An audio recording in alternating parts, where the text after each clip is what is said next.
Many scholars and not a few judgments have held that the preamble to our Constitution holds the key to it.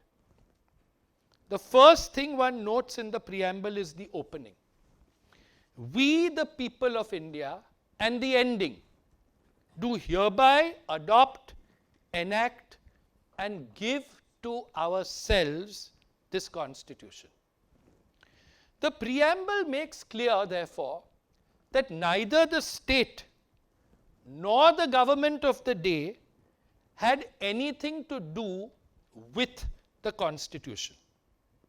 The preamble also proclaims that it secures to all its citizens justice, social, economic, and political, liberty of thought, expression, belief, faith, and worship, equality of status and opportunity, and to promote amongst them all fraternity, assuring the dignity of the individual and the unity of the nation.